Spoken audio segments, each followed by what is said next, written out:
लागता हमारा बहुत तो डर हो गइल ना होखे कहीं ठहर हो।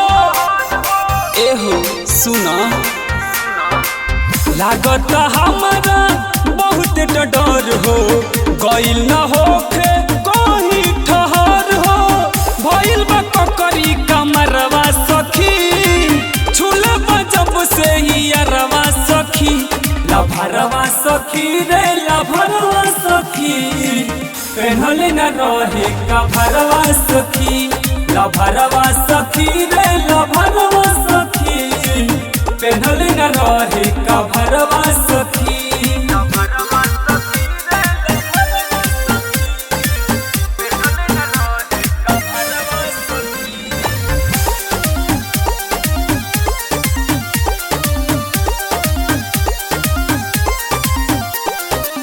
पहिले तो ढील होखत रहे सलवार हो, सियनब तुरे लागल जो बना हमार हो। ए सखी सुना, पहिले तो ढील होखत रहे सलवार हो, सियनब तुरे लागल जो बना हमार हो। लग जाई दूसरे बाजारवा सखी, खाए के करे मन खपरवा सखी।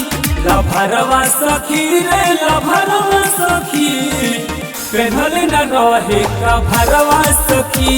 लभरवा सखी रे लभरवा सखी, पहनले न रहे कभरवा सखी।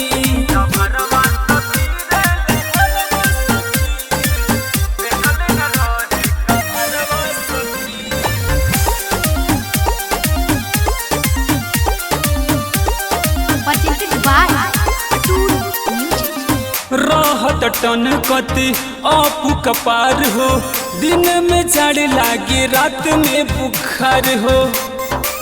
अब का कहे सखी, रहत टन कते आपू कपार हो, दिन में जड़ लागे रात में बुखार हो। पड़ गइल भारी पैरवा सखी, उके में लूटस लहरवा सखी। लभरवा सखी रे लभरवा सखी, पहनले न रहे कभरवा सखी। लभरवा सखी रे लभरवा सखी, पहनले न रहे कभरवा सखी। टूट music recording studio Birgunj Nepal.